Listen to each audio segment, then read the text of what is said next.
ప్రార్థన చేసుకుందాం. పరిశుద్ధుడా, ప్రేమ కలిగిన తండ్రి, మీకు వందనాలు.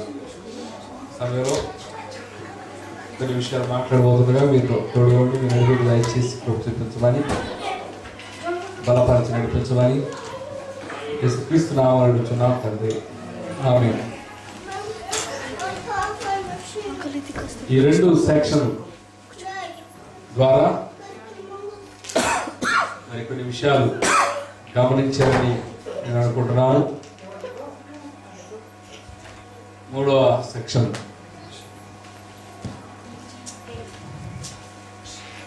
మనము క్రియల ద్వారా రక్షించబడలేదు, కానీ క్రియలు చేయటానికి రక్షించబడ్డాం.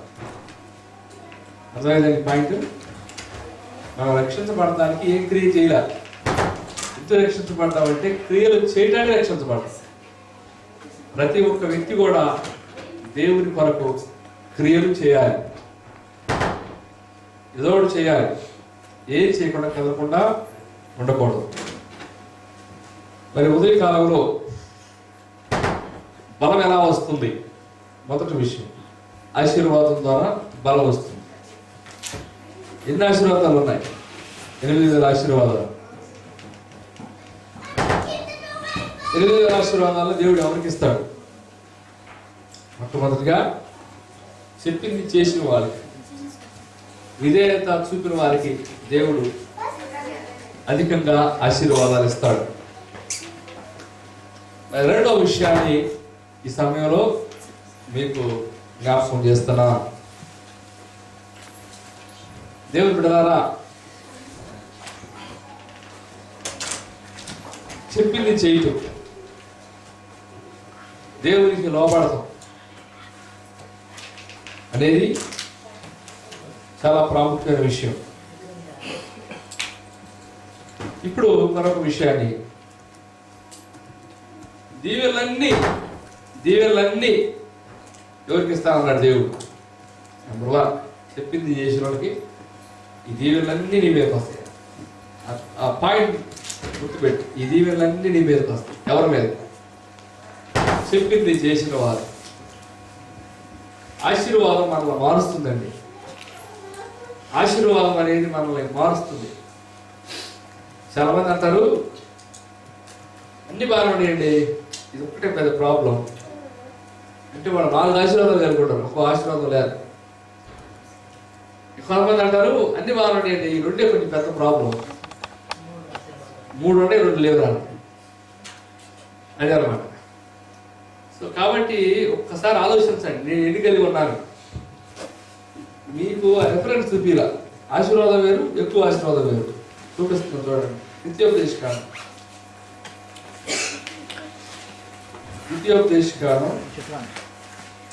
దేవుడు ఎక్కువగా ఆశీర్వదిస్తాడు అంటానికి కొన్ని విషయాలు, కొన్ని వాక్యాలు నేను మీకు చూపిస్తున్నాను. దేవుడు ఎక్కువగా ఆశీర్వదిస్తాడు.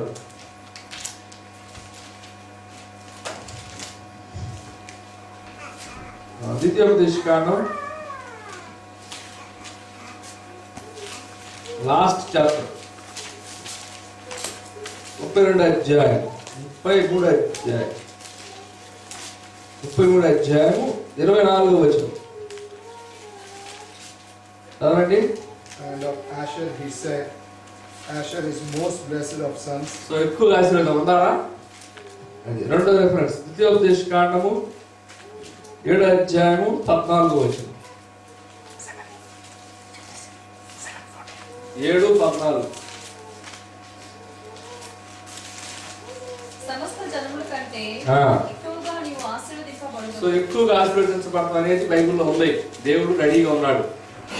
కాబట్టి ఈ విషయాలు మీరు గుర్తుపెట్టుకోవాలి. మరి ఈరోజు ఇప్పుడు రెండో విషయం, దేవుడు ఈ దీవెనలన్నీ నీకు ఇస్తున్న రెండో వ్యక్తులు ఎవరంటే మలాకి 3వ అధ్యాయం 10వ వచనం. మలాకి 3వ అధ్యాయం 10వ వచనం.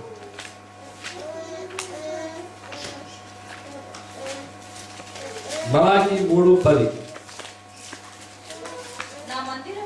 నా మందిరములో ఆహారం ఆహారం ఉన్నట్లు 10వ భాగమంతయు పదవ భాగమంతయు మీరు నా మందిరపు నిధిలోనికి తీసుకుని రండి. మీరు నా మందిరము నిధిలోకి తీసుకొని రండి. రండి.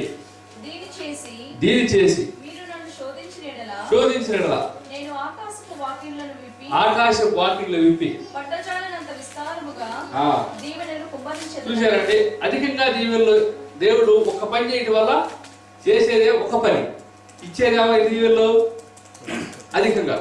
ఇది చాలా ఇంపార్టెంట్ అండి. తక్కువలో సూక్ష్మంలో మోక్షం అంటారు చూసారా, షార్ట్ కట్. ఎక్కడంటే షార్ట్ కట్ లేవు మీకు ఎక్కడైనా ఖచ్చితంగా. లేదంటే యాభైలాగా ప్రతిరోజు రాత్రికి వచ్చి ఒక ఆశీర్వాదం పొందాలంటే 8,000 ఆశీర్వాదం రావాలంటే 8,000 రాత్రులు 25 సంవత్సరాలు మీరు ఆన్లైన్ పే చేస్తే 8,000 ఆశీర్వాదం మనం అనుభవించగలం. సెకండ్ ఆప్షన్ ఏంటంటే, రెండో విషయం దేవునికి దశమ భాగం ఇవ్వడం. ఇప్పుడు అసలు చాలా మందికి అర్థం కావట్లేదు, దశమ భాగం ఇవ్వాలా లేదా, కొత్త నిబంధనలో దశమ భాగం ఇవ్వాలి ఉందా, ఎన్ని ప్రశ్నలు ఇచ్చే డబ్బుల కోసం అంటే దీనికి వచ్చినన్ని క్వశ్చన్స్ వేరే వాటికి రావు. ఎందుకంటే ఎక్కడన్నా ఏదన్నా షార్ట్ కట్ ఏదైనా ఆప్షన్ ఉందా, ఏదన్నా ఆపేసి ఆప్షన్ ఏదైనా ఉందా, ఒక్కడికి ఆపేయడానికి ప్రయత్నం చేసి ఇన్ని ప్రశ్నలు నాకు దీని మీద వచ్చిన ప్రశ్నలు దేని మీద రాలేదు. ఏమండి, ఎంత ఇవ్వాలి, ఎవరికి ఇవ్వాలి, ఎక్కడ ఇవ్వాలి, ఎప్పుడు ఇవ్వాలి, ఎలా ఇవ్వాలి, ఎన్ని రకాలు. ఏమంటే ఒక్క విషయం బైబిల్ చెబుతుంది, దశమ భాగం దాన్ని ఇచ్చేది. బైబిల్ కొత్త నిబంధన దశమ భాగం ఇవ్వట్లా.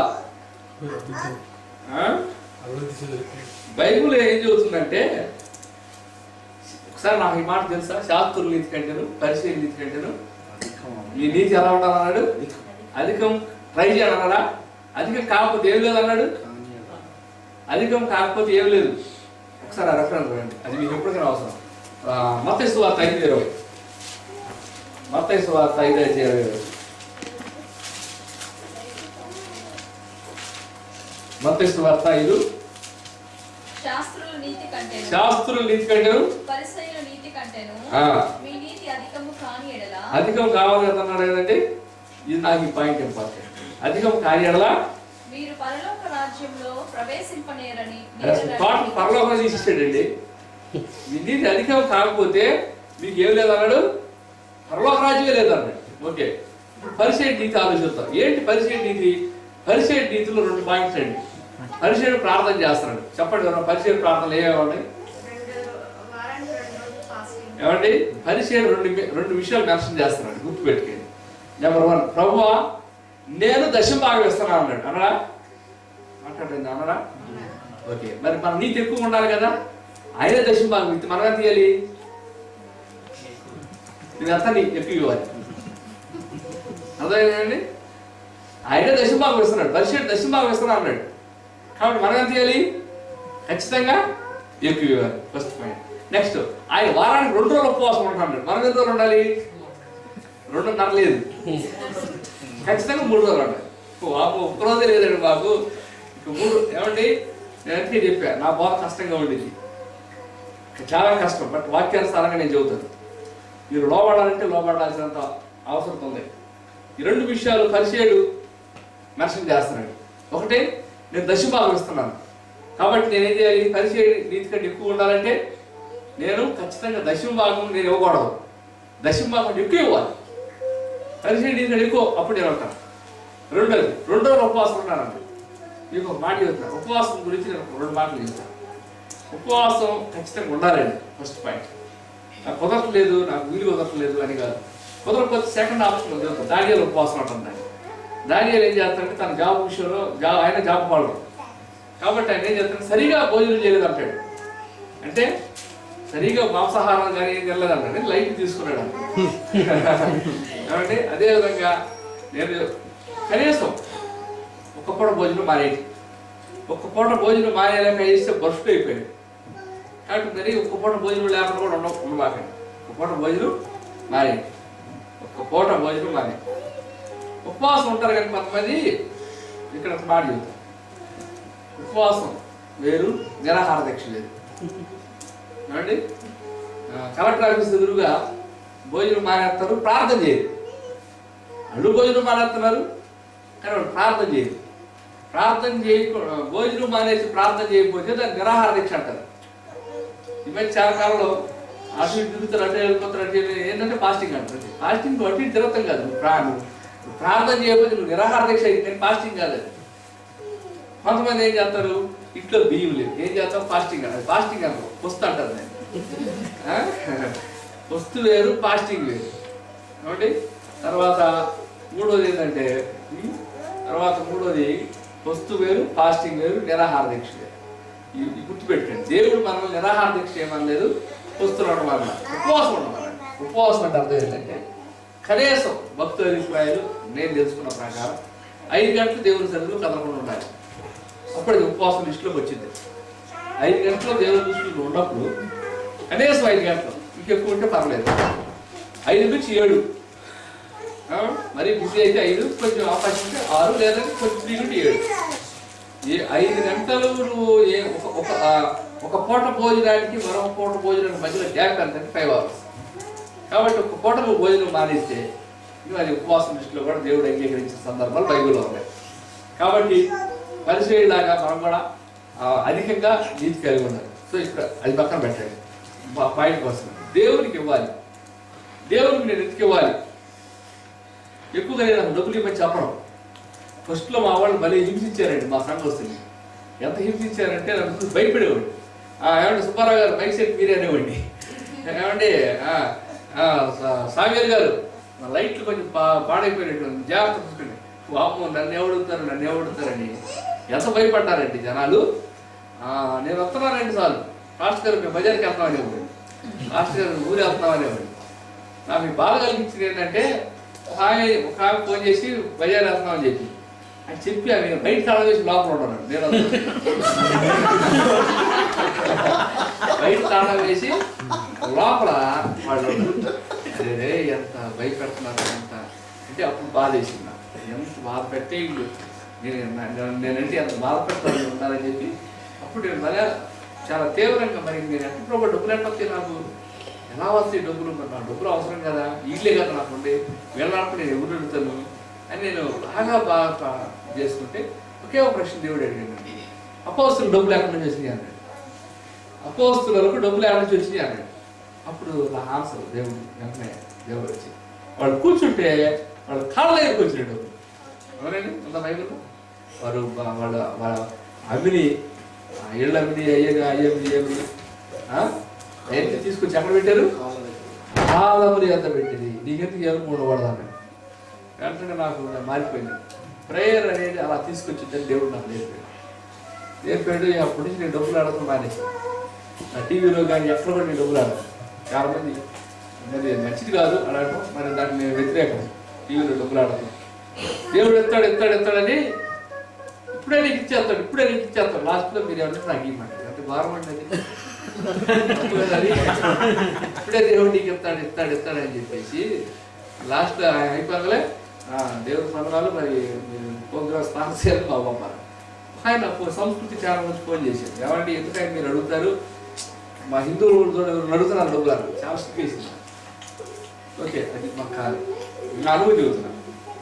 ఎప్పుడైతే దేవుడు నాకు జన్మ ప్రార్థన గురించి నేర్పాడు, దేవుడి మీద ఆధారపడుతుంది, అది దేవుడి మీద ఆధారపడ్డాడు, ప్రార్థన మీద ఆధారపడ్డాడు. మీరు నమ్మండి, ఇప్పుడు నేను శుభవార్తకు 3 కోట్ల రూపాయలు ఖర్చు పెట్టి 3 కోట్లు ఒక పైసా నేను నాకు తెలియదు. 3 కోట్లు నాకు ఎంత ఈ రోజుకి నా ముక్కు మొహం తెలియదు. చంద్రపేట నాకు వచ్చిన మర్యాద ఎవరు రాదు. కారణం ఏంటంటే నేను స్పష్టంగా చెప్పగలను, దేవుడు ఫైనాన్షియల్ విషయాల్లో దేవుడి ఆశీర్వాదం మనం కలిగి ఉండటం అవసరం. సైతాన్ చేసే పెద్ద పొరపాటు ఏంటంటే తప్పుడు నిర్ణయాలు కలుగు చేస్తాడు. ఒక తప్పుడు ఆలోచన ఫస్ట్ ఏం తీసుకొచ్చింది, ఫైనాన్షియల్ ప్రాబ్లం తీసుకొచ్చింది. ఆర్థిక ఇబ్బంది అనేది వచ్చిందంటే ఒకే ఒక కారణం అంటే తప్పుడు తీర్మానం తీసుకుంటేనే ఆర్థిక ఇబ్బంది వచ్చింది. కరెక్ట్ తీర్మానం తీసుకుంటే ఆర్థిక ఇబ్బంది రాదు. మీరు నమ్మండి, దెయ్యం నన్ను ఆలోచన తప్పుడు తీర్మానాలు ఇచ్చి 45 లక్షల రూపాయలు అప్పు చేశానండి నేను. మామూలు నాకు చాలా మంది ఫోన్లు చేస్తారు, అయ్యా ప్రార్థన చేయండి ఫైనాన్షియల్ ఏంటమ్మా 2 లక్షల పైన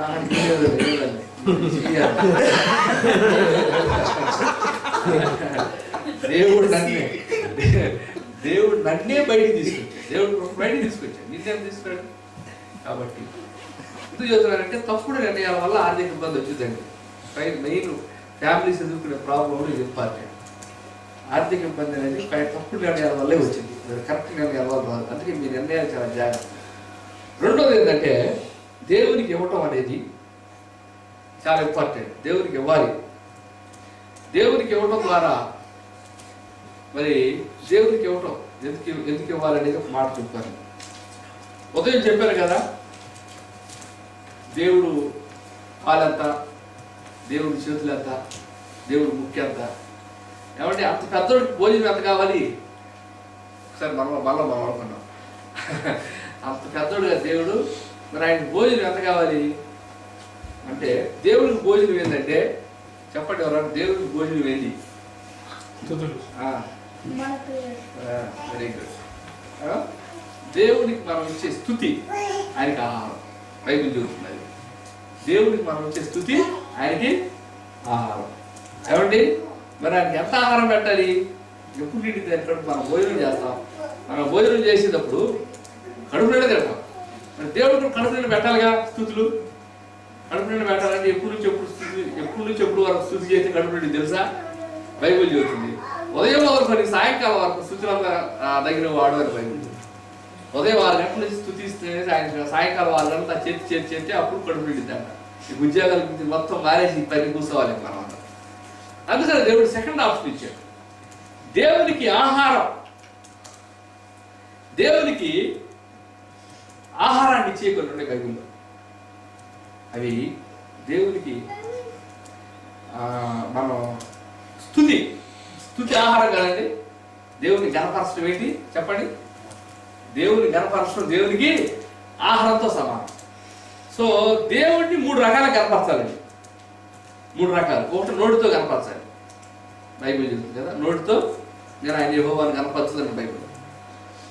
ఈ 3 రకాల ఈ నోరు ఇక ఎప్పుడు దాకా గణపరుస్తాం? 12 గంటలు స్తుతించాలి ఆయన కడుపు నిండాలంటే. ఈ 12 గంటలు నోటితో చేయరు. అందుకే సెకండ్ ఆప్షన్ ఉంది. ఈ 2-3 ఆప్షన్స్ ఏంటంటే చూడండి, దేవుని గణపరచవలసిన రెండో విధానం ఏంటంటే సామెతలు 3:9 వచ్చింది చదవండి. సామెతలు 3:9. సామెతలు 3:9. నీ రాబడి అంతట్లో ప్రథమ ఫలము నీ ఆస్తిలో భాగమును ఇచ్చి యెహోవాను గణపరచు. చూసారండి, రెండో పాయింట్ ఏంటంటే ధనం ద్వారా దేవుడికి కనపరచాలి. ఏమండి నేను ఎప్పుడైతే ధనం దేవుడికి ఇస్తానో అదేమై తెలుసా? స్తుతిగా మారి దేవుడికి ఆహారం అయిపోయింది. నేను ఇచ్చే దేవుడికి ఇచ్చే ధనం ఎలా మారిందండి? స్తుతిగా మారింది. ఎంత అద్భుతమైన విషయం అండి ఇది. నేను ఎందుకు దేవుడికి ధనం ఇవ్వాలి? అది నా తరపున దేవుడికి ఆహారం అయిపోతుంది. నా తరపున దేవుడికి స్తుతిగా మారిపోతుంది. దేవుడికి ఆహారం స్తుతి. ఈ స్తుతి నోటిలో చేసి ఇక ఆప్షన్, సెకండ్ ఆప్షన్ ఏంటంటే నేను ధనం ఇవ్వటం ద్వారా ఆ ధనం స్తుతిగా మారుతుంది. దేవుడు బిడ్డలారా గుర్తుపెట్టుకోండి, దేవుడు ఒక ఆయన అన్నాడు, ఎందుకండి దేవుడికి ఎతికేయాలి, దేవుడికి ఏమో లేదా, దేవుడికి ఎతికేయాలి అని అడిగారు. ఒకసారి ఒక ఎగ్జాంపుల్ చూడండి. నేను ఇంటికి వెళ్ళాను, ఆయన వాళ్ళ అబ్బాయికి స్వీట్లు తీసుకొచ్చాడు. స్వీట్ ఇచ్చాడు. స్వీట్ ఇచ్చిన తర్వాత మళ్ళీ అన్నాడు, అరే నాన్న కొంచెం బెటర్ రాకు అన్నాడు. అంటే ఆయనకి లేదనా?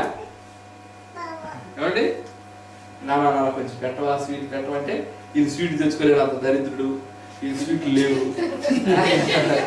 ఏమండి స్వీట్లు లేవు అని అడుగుతున్నాడండి. అడగలా. అప్పుడు అటు తింటా అన్నాడు. నాన్న నీ ఎంత ప్రేమ రాని ఒక్కడు ఇచ్చాడు. అప్పుడు అనిపించింది ఇవ్వండి మీకు ఇవ్వబడి అదే అని గుర్తొచ్చింది. ఎవరు పెట్టినారా? ప్రేమ అనేది ఇచ్చిందంటే ప్రేమ అనేది ఇస్తుంది.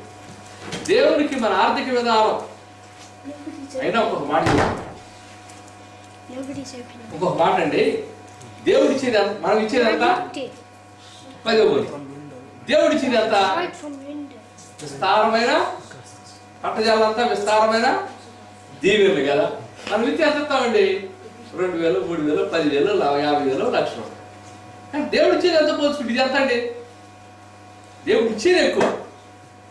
కాబట్టి బలం రావాలంటే ఆశీర్వదించబడాలి. ఆశీర్వదించబడాలంటే రెండో విషయం, దేవుడికి ఇవ్వాలి. ఈ మధ్యకాలంలో మరి అంటే మీరు ఇచ్చే విధానం నాకు తెలియదు, కానీ ఆంధ్రప్రదేశ్లో జరుగుతున్న బాధాకరమైన విషయం ఏంటంటే దేవుడికి ఇవ్వలేకపోవటం. సేవకులు ఇవ్వండి ఇవ్వండి అనర్థం, వీళ్ళే ఇవ్వలేకపోవటం చాలా బాధాకరమైన విషయం. బాగా గుర్తుపెట్టుకోండి. ఇక్కడ ఒక విషయం చెబుతున్నాను మీకు. ఒకవేళ మీరు దశమ భాగం కంటే ఎక్కువ ఇవ్వకపోతే అసలు ఇవ్వకండి, మిమ్మల్ని ఎవరు అడగరు. మళ్ళీ అలా ఫీల్ అవుతాడు అని దేవుడు అని చెప్పి కొంచెం ఇచ్చాడు, పెద్ద ప్రాబ్లం వచ్చింది. ఇవ్వకపోతే అస్సలు మానేసేయండి, ఒక్క పైసా ఇవ్వాలి. లేదా ఇస్తే దశమ భాగం కంటే ఎక్కువ ఇవ్వాలి. అనవసరంగా తనులు తినదు దేవుడి చేత. ఎట్టదంతాడు చూపిస్తాను చూడండి. సామెతలు 24 వచ్చే, సామెతలు 11:24 వచ్చి 11:24 వచ్చి సామెతలు 11:24.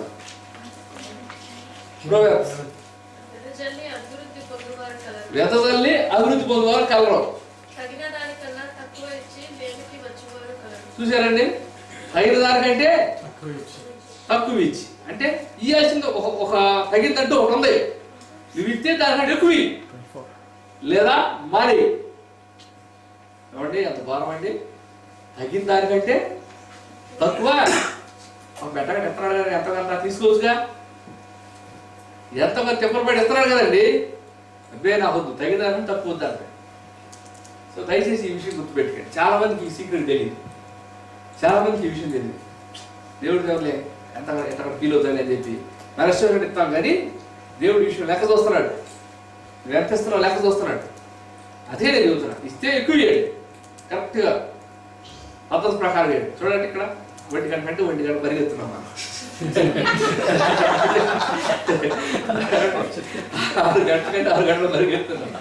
అంత మరి ఇల్లు ఎంత పర్ఫెక్ట్, దేవుడు ఎంత పర్ఫెక్ట్ ఉంటాడండి. కాబట్టి దేవుడు ఖచ్చితంగా చూస్తాడు. నువ్వు ఎంత చూస్తాడు, ఎలా చూస్తాడు ఖచ్చితంగా నేను చెబుతున్నాను. 10వ వంతు కంటే ఎక్కువ ఇవ్వగలిగితే ఇవ్వండి, లేక అసలు మానేసాడు. ఎందుకంటే తక్కువ ఇచ్చారనుకో ఏమొచ్చిందంట, లేమి వచ్చిందంటండి. అరే ఏమండి దేవుడు ఎట్లా చేస్తున్నాడు, అసలు ఈరోజు ఏమట్లేదండి, ఎట్లా చెప్పులు పడుతున్నాయి, చెప్పులు కష్టపడి ఇచ్చినోడు ఇంకా లేమి తీసుకో. అందుకే జాగ్రత్త ఉండాలి ఈ విషయం. దేవుని బిడ్డలారా, మరి దేవుడికి ఇచ్చే విషయంలో ఇస్తే పట్టజాలంటే విస్తారమైన సమృద్ధి. మీరు నమ్మండి, దేవుడు దీన్ని మీ జీవితంలో జరిగిస్తాడు. ధారాళంగా ఇచ్చే దేశాలు రెండేయండి. హాలండ్ అనే దేశం 100 దేశాలకు హెల్ప్ చేస్తాడు. ఎలా వచ్చింది వాళ్ళకి నేను అడిగిన వాడు. నేను దేవుడికి బాగా ఇస్తామన్నా, దేవుడికి బాగా ఇస్తున్నావు ఎలా అసలు ఎలా ఎలా ఎలా దేవుడు చాలా ఆశ్చర్యంగా ఆశీర్వదిస్తాడండి. కాబట్టి దేవుడు బిడ్డలారా, ఇవ్వటం అనేది దేవుడికి అధికమైన ఆశీర్వాదం మనకు రావడానికి ఇది ఒక మార్గం. దేవుడు నన్ను అధికంగా ఆశీర్వదించాలంటే నేను నా ఛానల్ ఏంటంటే ఇవ్వాలి. ఇంకొక విషయం చెబుతున్నానండి, ఇంకొక మాట చెబుతున్నానండి. దేవుడు నేను నా తరపు నుంచి ఏమి ఇవ్వకుండా దేవుడు తన తరపు నుంచి నాకు అధికంగా ఆశీర్వాదం తీసుకొని రాలేదు. ఒకసారి ఆవలా బిళ్ళను 10 రూపాయలకైతే గొడవాడుకున్నాను. చిన్న కథ. ఆవలా బిళ్ళను 10 రూపాయలకైతే గొడవాడుకుని ఏమని, పావలా బిళ్ళ ఈ మొహానికి ఎప్పుడు చిన్నకల్ల చేతిలో ఉంటా, నేను చూడు పెద్ద పెద్దోడి చేతిలో ఉంటా, అసలు లేక పనే జరగదు, ఎందుకు నాతో నీకు జాగ్రత్త, నా జోలికి వచ్చి ఊరికానంత. అప్పుడు పావుల బిళ్ళ అన్నాక, నిజంగా 10 రూపాయలకైతే నువ్వు పెద్ద చేతులు ఉంటావు, పెద్ద పెద్ద కార్యక్రమాలు చేస్తావు, పెద్ద పెద్ద పనులు చేస్తావు, కానీ నేను 2 సార్లు చర్చికి వచ్చా అన్నా.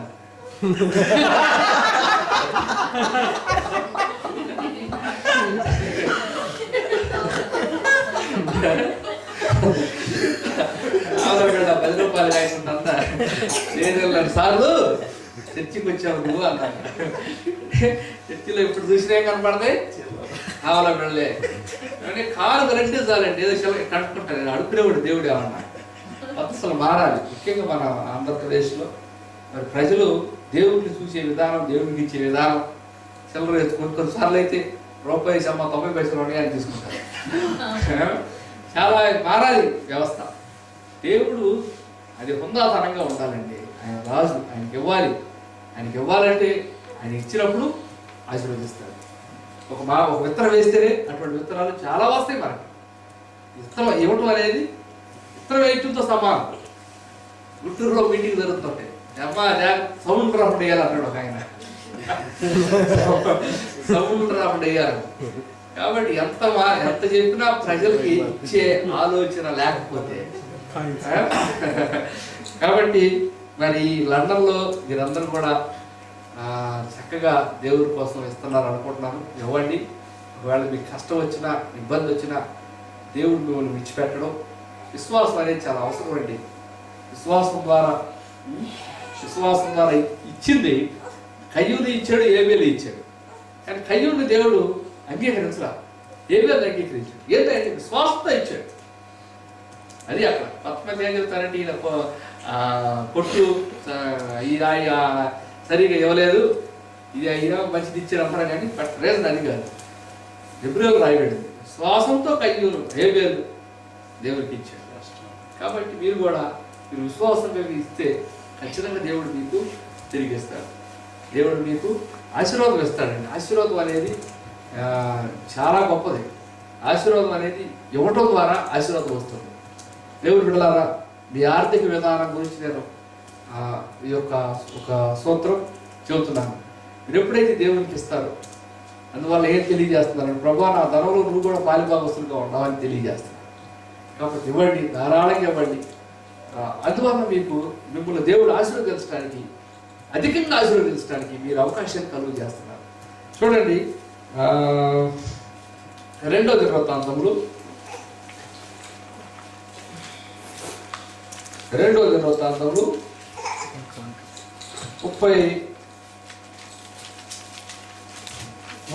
అధ్యాయము 31వ అధ్యాయం 10వ వచనం. 2వ దినవృత్తాంతాలు 31:10. యెహోవా మందిరంలోని జనులు కానుకలు తెచ్చుట మొదలుపెట్టినప్పటి నుండి సమృద్ధిగా భోజనము చేసినను చాలా మిగులుచున్నది.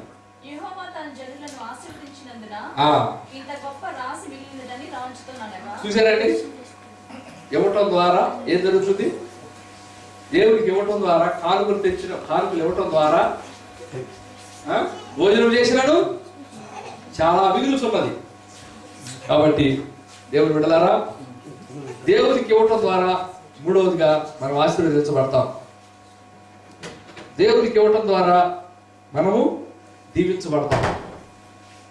మీకు ఇక్కడ ఒక ప్రశ్న రావచ్చు, మీరు జాగ్రత్తగా వినండి. అసలు ఎందుకు ఈ పదం దేవుడు పెట్టాడు? ఎందుకు దేవుడికి ఇవ్వాలి?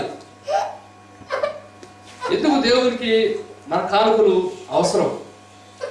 నెంబర్ 1, మనం ఇచ్చే కానుక స్తుతిగా మారుతుంది, ఆయన ఆహారంగా మారుతుంది. నెంబర్ 2, మనం ఇచ్చే కానుక ప్రేమను తెలియజేస్తుంది. ప్రభువా నేను నిన్ను ప్రేమిస్తున్నానని ఆ ప్రేమను తెలియజేస్తున్నా. నెంబర్ 3, మనం ఇచ్చే కానుక దేవుడు మనల్ని ఆశీర్వదించడానికి అవకాశం కల్పిస్తున్నాం. దేవుడు మనల్ని ఆశీర్వదించడానికి అధికంగా అవకాశాలు కల్పిస్తున్నాం. 4వ విషయం ఏంటంటే, మనం దేవునికి ఎందుకు ఇవ్వాలి? దేవునికి ఎందుకు ఇవ్వాలి అంటే, దేవుని బిడ్డలారా చూడండి, బైబిల్లో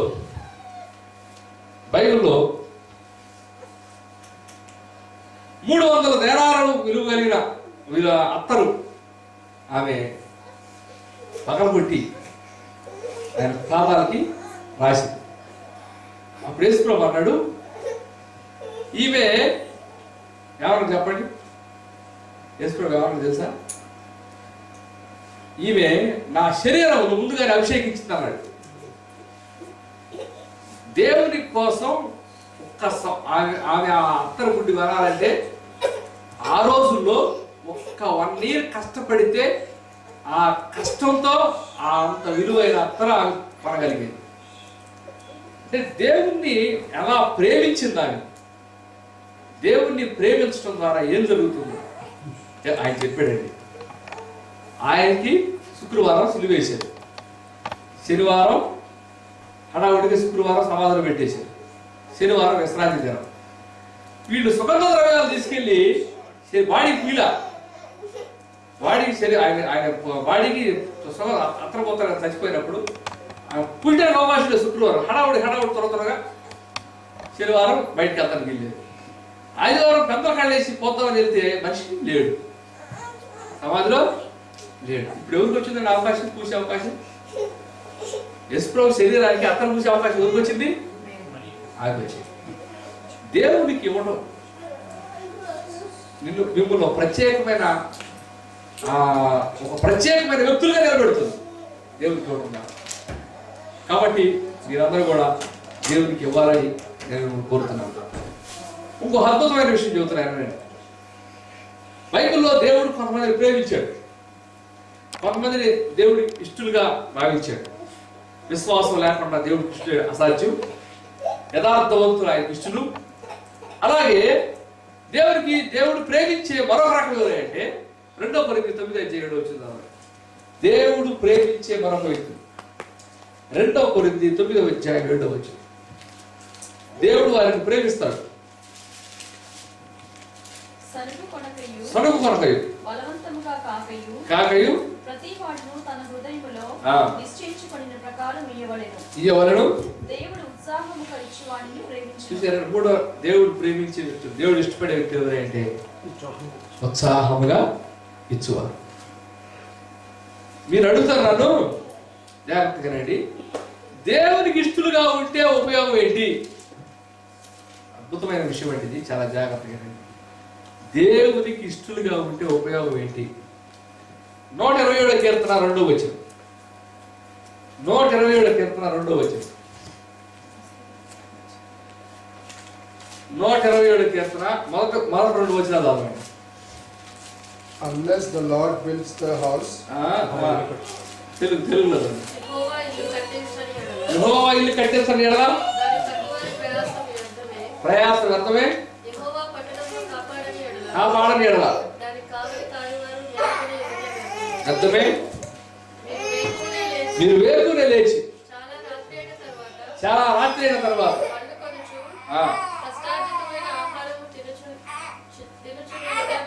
వ్యర్థమే. ఏమండి, ఒక్క నిమిషం, చాలా ఇంపార్టెంట్ ఇది. ఎప్పుడు లేచాడండి? వేకునే లేచి చాలా వేకున టైం చెప్పండి. వేకున అంటే 5 అనుకుందాం. 5 గంటలు లేచి చాలా రాత్రి అంటాడు కదా. చాలా రాత్రి అంటే 10 గంటలు పెట్టిన 5 గంటలు లేచి 10 గంటల కష్టపడి ఇంటికి వస్తే ఆయన ప్రయాసం వ్యర్థమే అంటున్నాడండి. ఎంత ఘోరమైన విషయం అండి. మనిషి జీవితంలో ప్రయాసం వ్యర్థమైపోతే అంతకు మించిన బాధ మరొకట్లేదు. 5 గంటలు లేచి 10 గంటలు దాకా పడే నువ్వు కష్టం వ్యర్థమే అన్నాడు. ఎందుకని అర్థం? కింద చదవండి. తన ప్రియులు నిద్రించుండగా ఏం చేస్తున్నాడు? వీళ్ళు 5 గంటలు లేచి 10 గంటలు సంపాదించిందట. 5 గంటలు లేచి 10 గంటలు సంపాదించింది. దేవునికి ఇష్టమైన వాళ్ళకి నిద్రపోతుంటే ఎత్తున్నాడు. అర్థమైంది పాయింట్ మీకు? ఇప్పుడు నేనున్నానండి, నేను 5 గంటలు లేచి 10 గంటల వరకు కష్టపడితే 1000 రూపాయలు ఇచ్చిన. 5 గంటలు లేచి 10 గంటలు కష్టపడితే 1000 రూపాయలు. ఈ 1000 రూపాయల్ని దేవుడు తన ప్రియులకు, తనకి ఇష్టమైన వాడికి ఎప్పుడు ఎత్తున్నాడు? నిద్రపోతుంటే ఎత్తున్నాడు అండి. మరి ఆడు కూడా నాకు 5 గంటల పని చేస్తే మళ్ళీ 1000 రూపాయలు వస్తాయిగా. అప్పుడు దేవుడు ఇచ్చే 1000 రూపాయలు ప్లస్ కష్టపడే 1000 రూపాయలు మొత్తం ఎంత? దేవుడు ప్రియులుగా ఉంటే నిద్రపోతే వస్తున్నాయి అంటండి. ఎలా ఇస్తాడు నిద్రపోతే? అంటే స్వాభావంగా ఉంటాడు. దేవుడికి ఇష్టమా? దేవుడు కార్యాలు జరిగిస్తాడండి. ఏమండి, యోబు తన కలిగిన మొత్తానికి దొరికిపోయాడు. యోబు ఆస్తి అంత రూపాయలు 2 రూపాయలు కాదు కదా, ఆ దేశంలోనే గొప్పడు. నా పాయింట్ ఏంటంటే, యోబు ఉన్న మొత్తం పోయింది, మరలా రెట్టింపు ఎలా వచ్చింది? ఎన్ని రోజులు కష్టపడి ఉంటాడు, ఎంతకాలం కష్టపడ్డాడు, ఏం బిజినెస్ చేసి ఉంటాడు? 1000, 100, 200 లక్షం కాదు కదండి. ఆ దేశంలోనే యోబు గొప్ప ఉన్నతుడు అన్నది కదా. మరలా కోల్పోయినాడు. ఆ స్టేజికి రావాలంటే ఎంత టైం పట్టి ఉంటుంది, ఎంత కష్టపడని. కానీ దేవుడికి అసాధ్యమైనది ఏది లేదు. ఆర్థిక పరిధులు విస్తరింప చేసేది, ఆర్థిక జీవితాలు మార్చే దేవుడే. దేవుడు బిడలారా, నేను నా మ్యాగజైన్ మీకు ఇస్తాను, నా పత్రిక, కొన్ని బుక్స్ కూడా తీసుకొచ్చాను, మీకు ఉపయోగపడతాయని. అవన్నీ కొన్ని తీసుకొచ్చాను. ఒక 5 ఉపయోగపడే పుస్తకాలు అవి 5 సెట్లే తీసుకొచ్చారు. మీరు ఎవరైనా తీసుకుని చదవండి. ముఖ్యంగా ఈ నెల మ్యాగజైన్లో మీకు ఇస్తాను అందరికీ. ఒక వ్యక్తి సాక్ష్యం ఇవ్వబడింది. ఒక అనాథ, తల్లిదండ్రులు లేని వ్యక్తి. దేవుడు ఎలా అతన్ని కోటీశ్వరుడుగా చేశాడు, ప్రార్థన ద్వారా ఎలా ఆ వ్యక్తి మార్చబడ్డాడు, అందులో కష్టమని రాయబడు. దేవుడు బిడ్డలారా, మన ఆర్థిక పరిధులు విస్తరింపబడాలి. క్రైస్తవులు అన్న వ్యక్తులు చాలా విస్తరించబడాలి. చాలా చాలా చాలా చాలా విస్తరించబడాలి.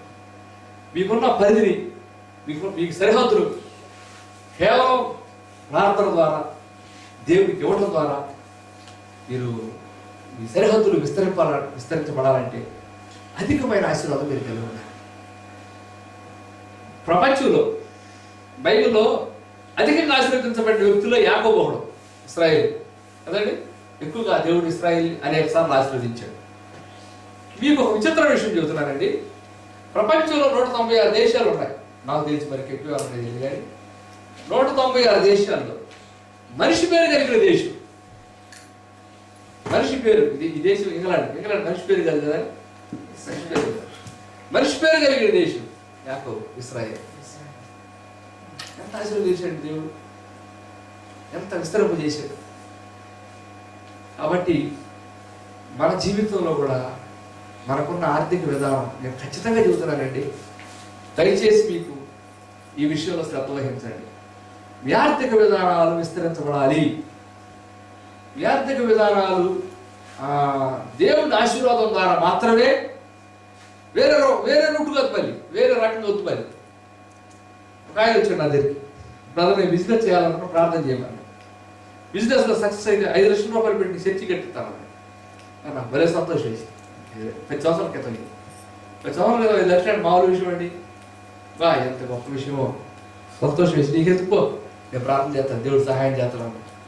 ఎంతకు ఏం బిజినెస్ అన్న చేసి ప్రార్థన చేసి రమ్మన్నాడు.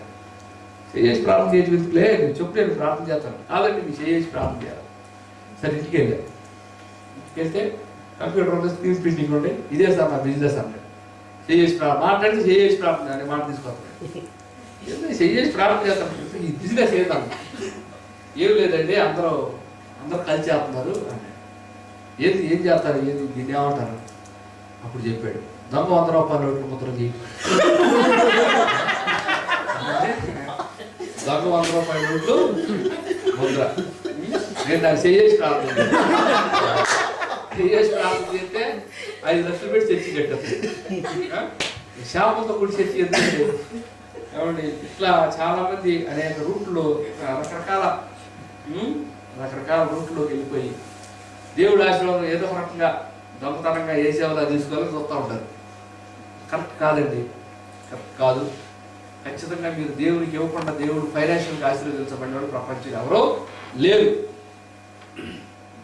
దేవునికి ఇవ్వడం ద్వారా మీరు అధికంగా ఆశీర్వదించబడతారు. చాలా ఇంపార్టెంట్. కాబట్టి మీరు కష్టంగా ఉన్నా, ఇబ్బందిగా ఉన్నా, కొన్నింటిని నష్టపరుచుకొని, కొన్నింటిని ఆపుకొని, కొన్నింటిని ఓర్చుకొని దేవునికి ఇవ్వండి.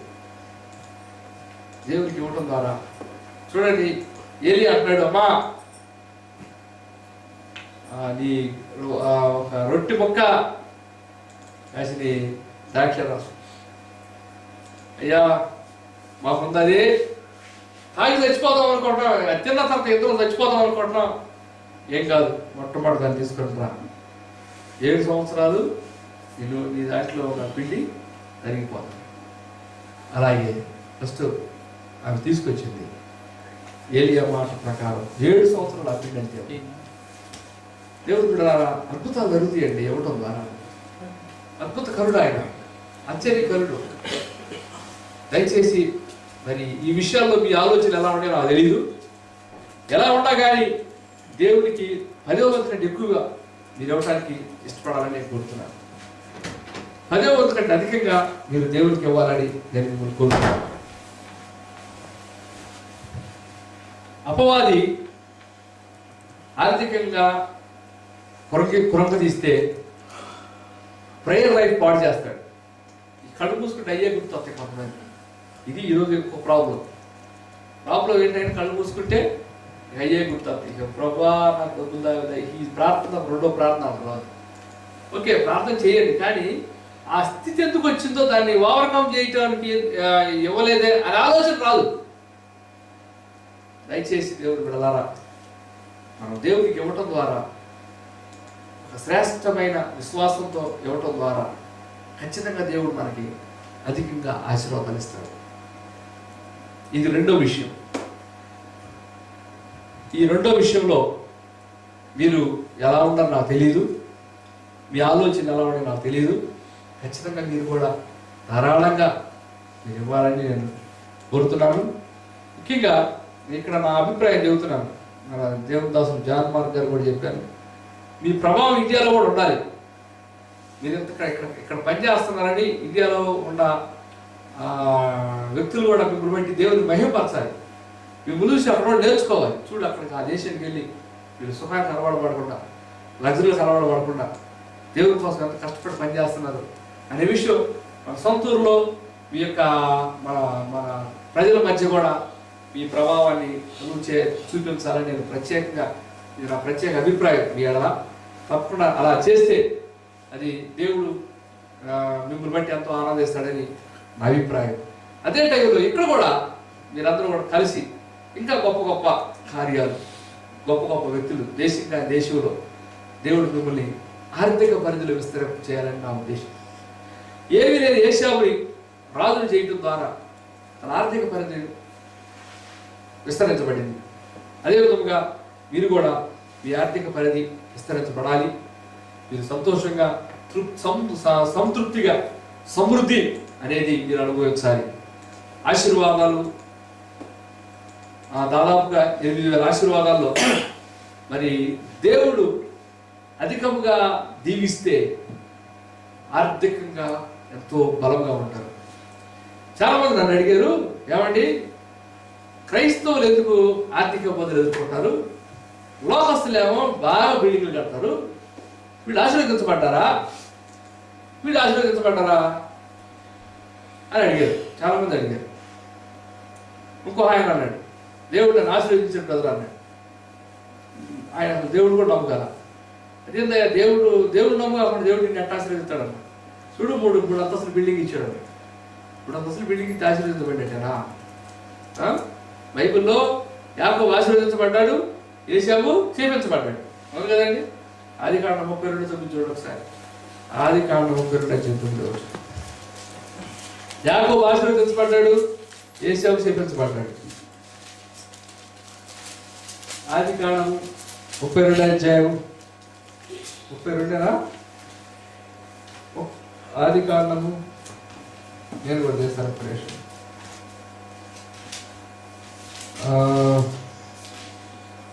ఆదికాండము 33:9 చదవండి. అప్పుడు ఏశావు ఏమంటాడండి? ఏశావు ఆశీర్వదించబడ్డాడా, చెప్పించబడ్డాడా? యాకోబు ఆశీర్వదించబడ్డాడండి, ఏశావు చెప్పించబడ్డాడు. చెప్పించబడే వ్యక్తి కూడా ఏమన్నాడు? నాకు కావాల్సినంత ఉంది. కాబట్టి డబ్బును బట్టి ఆశీర్వాదం బాగా డబ్బున్నాడు ఒక దేవుడు ఆశీర్వాదం అనకూడదు. చెప్పించబడిన వాళ్ళు ఆశీర్వాదం బాగా కలిగి ఉన్నారు. అదే నా పాయింట్ క్యాచ్ చేశారండి. చెప్పించబడిన వాళ్ళు కూడా ఏం కలిగి ఉన్నారు? కావలసినంత కలిగి ఉన్నారు. కాబట్టి మరి ఎందుకని వాళ్ళు ఆశీర్వదించబడుతున్నారు? ఒకే 2 పాయింట్లు చెబుతానండి. పిల్లల రొట్టె తీసుకొని ఒక్క పిల్లలు వేయట యుక్తం కాదన్నాడు దేవుడు. ఆశీర్వాదం పిల్లలది. ఈ పిల్లలు ఎప్పుడైతే వద్దు, పిల్లల రొట్టె పొందడానికి అర్హులు గారో ఆ రొట్టె వాళ్ళకి వెళ్ళిపోయింది, ఆశీర్వాదం వాళ్ళకి వెళ్ళిపోయింది. రెండో రెఫరెన్స్ చూపిస్తున్నాను. నెహెమ్యా గ్రంథం 9వ అధ్యాయం చివరి వచనంలో, నెహెమ్యా గ్రంథం 9వ అధ్యాయం చివరి వచనంలో మా పాపమును బట్టి వాళ్ళకి విస్తారమైన ఫలితం వస్తుంది అనుకుంటాయి. ఎంత భయంకరమైన విషయం అండి. నువ్వు తప్పు చేసినప్పుడు, నువ్వు తప్పు చేయటం ద్వారా వేరే వాళ్ళు ఆర్థికంగా ఆశీర్వదించబడతారు. మనం తప్పు చేయటం ద్వారా చదవండి, అక్కడ ఉంది నెహెమ్యా 9వ అధ్యాయం చివరి వచనం 37. మా పాపమును బట్టి నీవు మా మీద నియమించిన రాజులకు అతి విస్తారంగా ఫలిస్తున్నది. చూసారా, పాపము వేరే వాళ్ళు ఆశీర్వదించబడేదని చేస్తుంది. ఒకసారి నాయన చూడండి, నేను ప్రార్థన చేస్తున్నాను, ప్రభా సహాయం చెప్పు, దేవుడు నా దగ్గర ఆశీర్వాదం వస్తుంది. వచ్చేలోపుగా నేను తప్పు చేశాను. నేను తప్పు చేసినప్పుడు ఆశీర్వాదం అదే రాదు. అలాగనే ఫ్రమ్ అడ్రస్కి వెళ్దాం, వెనక్కి వెళ్దాం. నా దగ్గర రాకుండా వెనక్కి వెళ్ళకుండా వెళ్ళిపోయింది, పక్కన మీద పోయి. అర్థమైందండి. సో ఇతరులు ఎందుకు ఆశీర్వదించబడతారంటే, ఇతరులు ఎందుకు ఆర్థికంగా బాగుంటారంటే మన పాపాలు బట్టి. దేవుడు అది పనిష్మెంట్. నేను తప్పు చేయడం ద్వారా వేరే వాళ్ళు నీ పక్కన ఉన్న వాళ్ళని దేవుడు పైకి లేపుతాడు. అందుకే జాగ్రత్త కలిగి మరి ఈ దేశంలో ఉంటాను కాబట్టి ఈసారి దేవుడి కృప వస్తే అప్పుడు మీ ఆర్థిక మరి ఆశీర్వాదాలు, మీ సరిహద్దులు విస్తరించబడాలని నేను కోరుతున్నాను. ఖచ్చితంగా దేవుడు చేస్తాడండి, ఖచ్చితంగా దేవుడు చేస్తాడు. సరిహద్దులు, ఆర్థిక పరమైన ఆశీర్వాదాలు దేవుడు మీకు ఇస్తాడు. కాబట్టి దేవుడు బిడ్డలారా, అద్భుతాలు చేసి దేవుడికి అసాధ్యం ఏది లేదు. అద్భుత కార్యాలు దేవుడు చేయగలడు. అనేకమైన అద్భుతం మీ జీవితంలో దేవుడు అద్భుతం చేయాలి, కానీ మీ ప్రార్థన దేవుడు ఆలకించాలి, కానీ పరిస్థితులు మారిపోతాయండి. పరిస్థితులు మారిపోతాయి. మీరు మీ ఊహకు అందరి విషయాలు దేవుడు మీకు ఇస్తాడు. అనేకమైన రీతిలో దేవుడు అద్భుతం జరిగిస్తాడు. మా ఫ్రెండ్ అతను ఉన్నాడు, మంచి ప్రార్థన ఒకడు. ఆ తండ్రి చచ్చిపోయాడు. తల్లి ఎంతో కష్టంతో ఆయన వాళ్ళ వేస్తుంది. ముగ్గురు చెల్లెలు ఉన్నారు, నలుగురు చెల్లెలు ఉన్నారు. నలుగురు చెల్లెలు పెళ్లి చేయాలి. ఇదే పెద్దడు. వాళ్ళు చదువుకుంటున్నారు, ఈ ఉద్యోగం కోసం ప్రయత్నం చేస్తున్నారు. ప్రభువా నా సహాయం చేసి బహుగా ప్రార్థన చేశాడు. ఒకసారి ఇంటర్వ్యూ వచ్చింది మద్రాసు నుంచి. ఆంధ్రప్రదేశ్లో విజయవాడ పరిధిలో ఉంటాడు. ఆయనకి మద్రాసులో ఇంటర్వ్యూ వచ్చింది. సరే మద్రాసు వెళ్ళాడు, సిటీ బస్ ఎక్కాడు, కూర్చున్నాడు. ఆయన పక్కన ரொம்ப ఆయన కూర్చున్నాడు. అప్పుడు నా ఫ్రెండ్ అన్నాడు, ఆయన్ని ఏమండి పలానా కాలేజీ అండి, పలానా కాలేజీకి ఇంటర్వ్యూ వెళ్ళాలి, ఇంటర్వ్యూ చెప్పాలి, పలానా కాలేజీ ఎక్కడ వెళ్ళాలన్నాడు. అప్పుడు ఆయన అన్నాడు, నేను ఆ కాలేజీ దగ్గర దిగుతాను, నాతో పాటు నువ్వు దిగాలి. అప్పుడు ఆయన అన్నాడు, నా ఫ్రెండ్ని నువ్వు ఆ కాలేజీకి ఎందుకు వెళ్తున్నావు అన్నాడు. ఈరోజు ఇంటర్వ్యూ ఏంటి నాకు అక్కడ, ఇంటర్వ్యూ కోసం వెళ్తున్నాను అన్నాడు. మెసేజ్ బాగా తర్వాత ఈయన అన్నాడు, ఆయన్ని మీరు ఎందుకు వస్తున్నారు సార్ అన్నాడు. నువ్వు వెళ్తున్నా ఇంటర్వ్యూ చేసేది నేను అన్నాడు. నువ్వు వెళ్తున్నా ఇంటర్వ్యూ చేసేది నేను అన్నాడు. అప్పుడు అందరూ పరిచయం ఏర్పడి పరిస్థితి అంతా చెప్తున్నారు. ఈరోజు ఆయన బాంబేలో పెద్ద ఉన్నత స్థితిలో ఉన్నాడు. దేవుడు మార్చుకుంటాడు కష్టంగా. దేవుడికి ఇవ్వటం నేర్చుకుంటే ఏదో ఒక రకంగా ద్వారాలు తెలుస్తుంది, ఏదో ఒక రకంగా ద్వారా.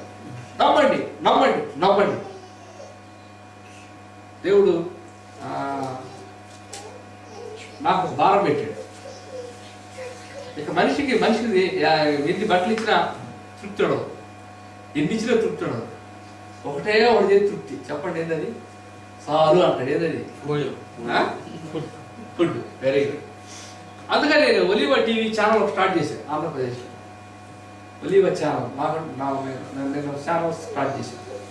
ఎందుకు స్టార్ట్ చేశానంటే, ఒక మినిస్టర్ గారి భార్య టీవీ చూస్తూ ఉంది, రిమోట్ తిప్పుతా నా ప్రోగ్రామ్ వచ్చారు, దెయ్యం అంటాడు.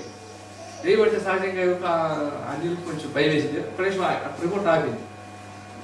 నాతో ఒక అరగంట సేపు మాట్లాడిన తర్వాత నాకు ఫోన్ చేసింది, పాస్టర్ గారు నా గురించి ప్రార్థన చేయండి, మా ఇంట్లో 4 దెయ్యాలు ఉన్నాయి అంది, అందులో మినిస్టర్ గారు కూడా ఒక దెయ్యం అని. అప్పుడు అనిపించింది, నేను ఆమెతో డైరెక్ట్ మాట్లాడగలండి, మాట్లాడాను. ఎంతో కష్టం ఆమెతో మాట్లాడాలి, టీవీ ద్వారా ఎంత ఉపయోగం. అప్పుడు అనిపించింది, అది నాకు ప్రేరేపించి ఒక ఛానల్ ఉంటే బాగుంటుందండి. ఆంధ్రప్రదేశ్లో శాటిలైట్ ఛానల్ కాకుండా లోకల్ ఛానల్ ద్వారా అనేక ప్లేస్లో స్టార్ట్ చేశాను.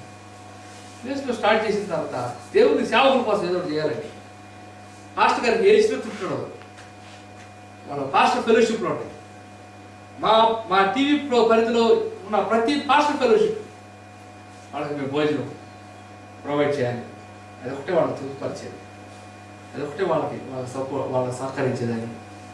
నా విషయం ఎప్పుడైతే అలా చేస్తున్నానో దేవుడు కూడా గొప్ప గొప్ప కార్యాలు చేయడం ప్రారంభించాడు. అంటే నేను ఎందుకు చెబుతున్నానంటే ఎగ్జాంపుల్స్ మీకు ధైర్యం తీసుకోవడం. కాబట్టి దేవుడు అన్యాయస్తుడు కాదండి. తన ప్రియులు నిద్రించుండగా ఆయన ఇస్తున్నాడు. మరి ఆయన ప్రియులుగా ఉండాలంటే ఏం చేయాలి? ఉత్సాహంగా ఇచ్చేవారిని ఆయన ప్రేమిస్తాడు. మీరు ఇస్తే ఆయన ప్రియులుగా ఉంటారు. ఆయన ప్రియులుగా ఉంటే మీరు నిద్రపోయేటప్పుడు దేవుడు మీకు ఇస్తాడు. కాబట్టి ఈ విషయాలు మీరు గుర్తుపెట్టుకోవాలని నేను కోరుతున్నాను. ఆశీర్వాదం రావాలంటే 8,000 ఆశీర్వాదాలు, ఈ దీవెనలన్నీ మీకు ఇస్తాను. రెండో బ్యాచ్ ఎవరంటే దేవునికి దశంభాగం కంటే ఎక్కువ ఇచ్చిన. దశంభాగం కాదు, దశంభాగం కంటే ఎక్కువ.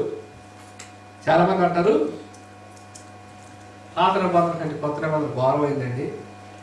పాత నిబంధన కొత్త నిబంధన తేలిక, పాత నిబంధన అసలు మామూలు దేవుడు చాలా ఉగ్రుడు, చాలా భయంకరమైన అన్న. ఎందుకు మరి ప్రజలకు కొత్త నిబంధన అంటే పాత నిబంధన అంటే చాలా భయం. నేను చెబుతున్నాను, పాత నిబంధన అంటే కొత్త నిబంధన చాలా ఘోరం. ఎందుకంటే 2 కారణాలు. ఒకటి, పాత నిబంధనలో చేస్తేనే పాపం, చూస్తేనే పాపం కదండి. ఏమంటే పాత నిబంధనలో చేస్తేనే పాపం, కొత్త నిబంధనలో చూస్తేనే పాపం. పాత నిబంధనలో 10వ స్థితి చాలు, కొత్త నిబంధనలో 10వ కంటే ఎక్కువ ఇయ్యాలి. కాబట్టి ఎవరు బిడలారా దయచేసి నేను గుర్తుపెట్టుకోండి. ఇంకొక విషయం ఏంటంటే, నేను ఉదయం చెప్పాను, మనలో ఉన్న దేవుని బలం ప్రజలు కనపడాలి. మీలో ఉన్న దేవుని ఆశీర్వాదం ప్రజలు కనపడాలి. కనబడేవాడి ఆశీర్వాదం కారకులుగా ఉందో అన్నాడు బైబిల్లో.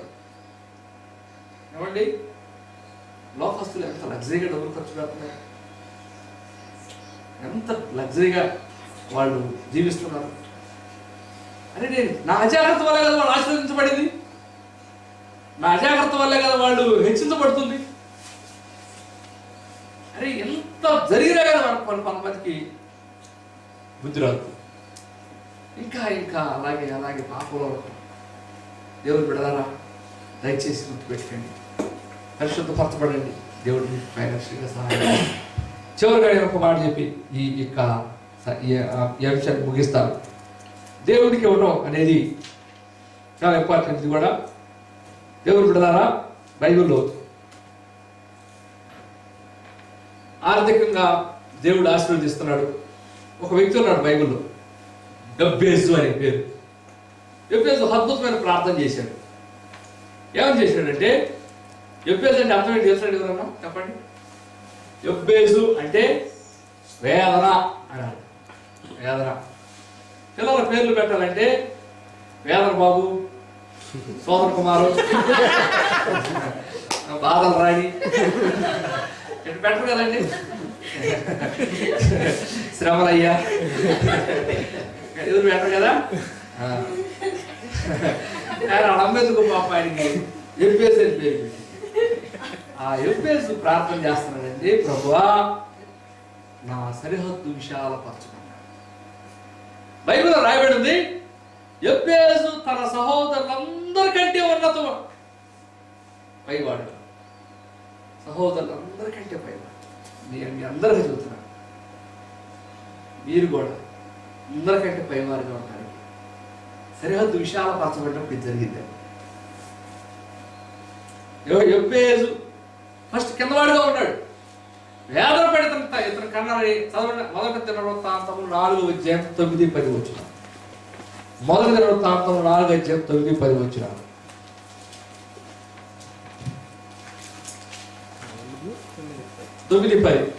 యబ్బేజు తన సహోదరుల కంటే ఘనము పొందిన వాడై చూసారా? కారణం ఏంటంటారు? కేవలం ఆర్థిక విధానం. యబ్బేజు తీసేసి మీ పేరు పెట్టి చదువుతాడు. ఘనము పొందిన వాడై. ఈ ఘనం ఎప్పుడు పొందుతారంటే ఈ సరిహద్దు. చూడండి అతను ప్రార్థన ఏం ప్రార్థన చేశాడు? 10 వచ్చాడు. యబ్బేజు ఇశ్రాయేలీయుల దేవుని గురించి మొరపెట్టి, నీవు నన్ను నిశ్చయముగా సరిహద్దును విశాలపరిచి అది నీ చెయ్యి నాకు తోడుగా ఉండ దయచేసి నాకు కీడు రాకుండా దానిలో నుండి నన్ను తప్పించుము అని ప్రార్థింపగా దేవుడు అతడు మనవి చేసిన దాన్ని అతనికి చూసారంటే సరిహద్దు విశాలపరచు ప్రభు అని ప్రార్థన చేసి మీరు కూడా ప్రార్థన చేయండి. మీ సరిహద్దు విశాలపరచు, మీ ఆర్థిక పరిధులు విస్తరించబడాలి. దేవుడు కొత్త కొత్త ద్వారాలు తెరుస్తాడు, కొత్త కొత్త ద్వారాలు తెరుస్తాడు. దేవుడికి అసాధ్యమైంది యోసేపు రాజంతా ఊహించలా. కొత్త కొత్త ద్వారాలు, కొత్త కొత్త ద్వారాలు. ఆర్థికంగా దేవుడు మిమ్మల్ని ఆశీర్వదిస్తాడు, ఆర్థికంగా దేవుడు మిమ్మల్ని హెచ్చిస్తాడు. ఎప్పుడు అంటే ఖచ్చితంగా 10వ వంతు కంటే ఎక్కువ ఇవ్వండి, 10వ వంతు కంటే ఎక్కువ ఇవ్వండి. 10వ వంతు కూడా కాదు, 10వ వంతు కంటే ఎక్కువ ఇవ్వండి. అప్పుడు ఈ దీవెనలన్నీ నీ మీదకి వస్తాయి. బైబిల్లో 3 రకాల వ్యక్తులు ఉన్నారు. దీవెనలన్నీ వాళ్ళ మీదకి వస్తాయి. మొదటి రకం విదేశీ వాళ్ళ మీదకి దీవెనలన్నీ వస్తాయి. రెండోది దశ భాగం కంటే ఎక్కువ ఇచ్చిన వాళ్ళకి దీవెనలన్నీ వాళ్ళ మీదకి వస్తాయి. మూడోదిగా సాయంకాలం చూస్తాను దేవుడు దీవెనలన్నీ ఒక వ్యక్తి మీదకి ఇచ్చే మూడో వ్యక్తి సాయంకాలం మీతో మాట్లాడతాను. దేవుని బిడ్డారా, మరి 2 విషయాలు కష్టంగా ఉంటే మరి మీరు ఫీల్ అవ్వకండి. ఎందుకంటే తప్పదు. మనము డాక్టర్ గారు రోగి దగ్గరికి వచ్చి ఆయన ఫీల్ అవుతాడని చెప్పి జబ్బు చెప్పకపోతే ఎట్లా ఉంటుందండి? ఇంకా పెద్ద ప్రమాదం అయిపోయింది. కాబట్టి నేను దూర ప్రాంతం నుంచి వచ్చి మీరు అధికంగా ఆశీర్వదించబడాలి, అధికంగా ఆశీర్వదించాలి. క్రైస్తవుడు ఆశీర్వాదంలో ఉండాలి. ఎన్ని అవకాశాలు దేవుడు మనకి ఇచ్చాడండి, ఎన్ని అవకాశాలు ఇచ్చాడు దేవుడు మనకి. దయచేసి దాన్ని ఉపయోగించుకోండి. దాన్ని మన జీవితంలో శాపం అనేది తొలగించుకోండి. ఆర్థిక ఇబ్బంది అనేది 2-3 సంవత్సరాలు కోరుకోలేరు కొంతమంది, నాకు తెలుసు. పడతాం ఒక తప్పు నిర్ణయానికి, దెయ్యం ఒక తప్పు నిర్ణయానికి 2-3 సంవత్సరాల దాకా ఆర్థికంగా కోలుకోలేని వ్యక్తులు ఉన్నారు. ఆంధ్రప్రదేశ్లో హిమ్ అనే ఒక సంస్థ వచ్చింది. మీకు ఇక్కడ తెలియదు కదా?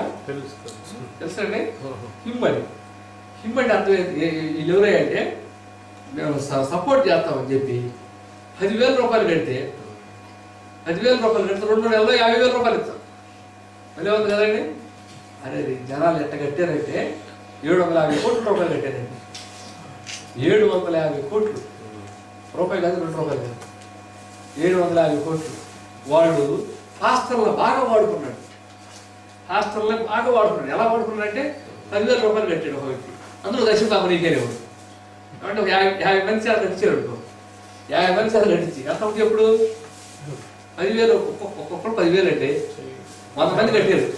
100 మంది కట్టి ఎంత అవుతుంది ఎప్పుడు? 1,10,00,000.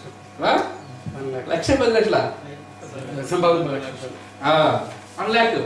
విచిత్ర విషయం ఏంటంటే 2-3 నెలల్లో ఒక్కొక్కళ్ళు కారు బాగారు, ఒక్కొక్కళ్ళు అంత అసలుకి అందరూ చూసేవాళ్ళు తెలుసా? అబ్బా దేవుడు ఆయన ఆశీర్వదిస్తారు. నా దగ్గరికి వచ్చాను లాస్ట్ గారు వాళ్ళు చూడండి దేవుడు ఎట్లా ఆశీర్వదిస్తున్నారు, మీరు కూడా ఎందుకు చేయకూడదు.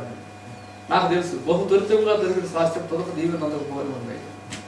దేవుడు ఎప్పుడు కూడా ఒకేసారి బిల్డింగ్ లేవడం మనకి కష్టపడి నా హరువు.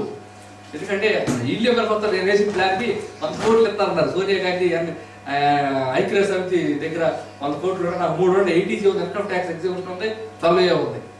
ఓ పెద్ద భారీ దానికే పెట్టాడు. అంటే ఫస్ట్లో దేవుడు నాతో మాట్లాడు బహు త్వరితంగా దొరికిన స్వాస్థ్యం పొదకు నీకు డబ్బు ఉంటే ఇంపార్టెంట్ కాదు, డబ్బు ఆశీర్వదించబడాలి. పక్కన పెట్టేసింది. సరే ఏమైంది? 2 నెలలు బాగా ఇచ్చారండి. 3వ నెల అది ఒక కొట్టేశారు. ఈ పాస్టర్లు అందరూ వాళ్ళందరూ ఇల్లు తాకట్టు పెట్టి, బంగారం తాకట్టు పెట్టి 10 రూపాయల వడ్డీలు తీసుకొచ్చి 15 రూపాయలు 20 రూపాయల వడ్డీలు తీసుకొచ్చి వీళ్ళకి ఇచ్చారు. వీళ్ళు ఎవరు డబ్బులు వాళ్ళకి ఇచ్చారు. వాళ్ళకి ఏమైంది? వాళ్ళు ఎవరా 3వ నెల వీళ్ళందరూ వచ్చి పాస్టర్ మీద పేపర్లో వేసి తెలుసా? పాస్టర్ ఏసయ్య పరారని రాసి, పాస్టర్ ఏసయ్య పరారు. ఎంత అవమానం, ఎంత గవర్నమెంట్. ఒక్కొక్కరు నా దగ్గరికి వచ్చి చూస్తుంటే రత్నకుమార్ గారు ప్రార్థన చేయండి సార్, నేను కోలుకోవాలంటే 3 సంవత్సరాలు పట్టింది సార్, నేను కోలుకోవాలని 4 సంవత్సరాలు పట్టింది. ఆర్థికపరమైన నష్టం, అపవాది ఎంత పాడైపోయిందండి సేవ. ఎంతమంది సంఘాలు విడిచిపెడుతున్నారండి. కాబట్టి దయచేసి నేను మీకు చెబుతున్నాను, తొందరపడద్దు. ప్రతిదీ దేవుడు వాళ్ళకి సమృద్ధిని ఇస్తాడు, దేవుడు మనల్ని ఆశీర్వదిస్తాడు. ఇస్సాకు క్రమక్రమంగా ఆశీర్వదించినట్టు ఖచ్చితంగా ఇక ఈ లండన్లో మిమ్మల్ని కూడా క్రమక్రమంగా హెచ్చిస్తారు. మీరు నమ్మకంగా దక్షిణ భాగం కంటే ఎక్కువగా దేవుడికి ఇవ్వండి. దేవుడి దీవెనలన్నీ మీరు అనుభవిస్తారు. దేవుడితో వాక్యం దీవించను గాక. ప్రార్థన చేసుకుంటాం.